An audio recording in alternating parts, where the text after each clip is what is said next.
18ရက်နေ့ဗုဒ္ဓဖူးနေ့မနက်ကို9308အခွေပေးထားတာပေါက်ကြတာ18ရက်နေ့ဗုဒ္ဓဖူးနေ့နံနက်ကို9308အခွေပေးတာပေါက်ကြတာ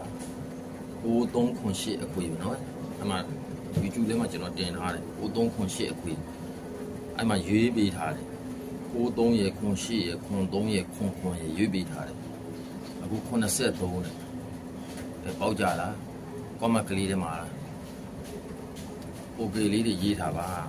အသေးလေးတွေလိုက်လက်မလေးတွေပေးထားအသေးလေးလိုက်လက်မလေးတွေပေးထားစက်ပေါက်ချင်းအသေးလေးတွေလိုက်လက်မလေးတွေပေးထား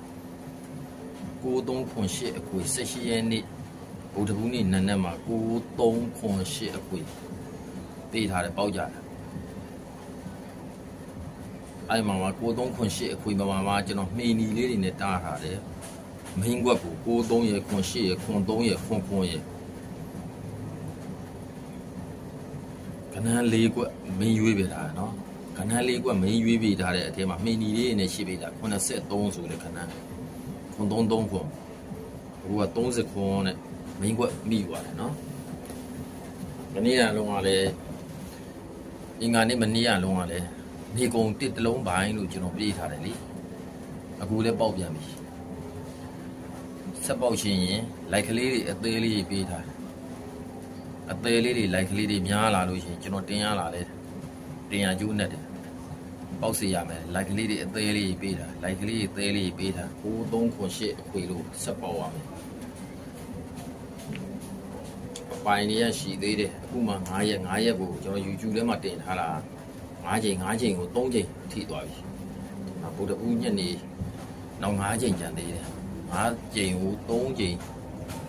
ဖြစ်အောင်ကြိုးစားပေးမယ်အနည်းဆုံး3ချိန်ဖြစ်အောင်ကြိုးစားပေးမယ်ပရိမွေးကျင်လို့ရှိရင်ပရိမွေးကျင်တဲ့လူကပရိမွေးမယ်ဆိုလို့ရှိရင်ပရိ6ကိုမွေးပရိ6ကိုမွေးပရိ6လာလိမ့်မယ်ပရိကြိုက်တဲ့လူကပရိ6လာလိမ့်မယ်ပရိမွေးကျင်တဲ့ပရိ6မွေးပရိ6မွေးပရိကြိုက်တဲ့လူကပရိ6မွေးဒီတစ်ပတ်ကို5ချိန်ကိုပရိ6တစ်ချိန်ဆင်းမယ်ပရိ6တစ်ချိန်ဆင်းမယ်ပရိ6တစ်ချိန်ဆင်းမယ်ညီကိုလာအောင်မှာနော်ညီကိုလာအောင်မှာနော်ညီကိုလာအောင်မယ်နော်ကြာတာပရိမကြော်ဘူးညီကိုကကြာတာပရိမကြော်ဘူး9308အခွေနော်ကျွန်တော်18ရက်နေ့ဗုဒ္ဓဖူးနေ့နန်းနက်ကိုပေးထားတာအဲ့ရမှာကျွန်တော်ရွေးကွက်က93ရယ်08ရယ်03ရယ်09ရယ်ပေးထားတာမင်းနီလေးနဲ့တားထားလိုက်YouTube မနက်ကတော့ကျွန်တော်တင်ထားတယ်အမ93ဆိုတဲ့ခဏဒဲထိသွားတယ်အမလိုက်လက်မလေးပေးထားလိုက်လက်မလေး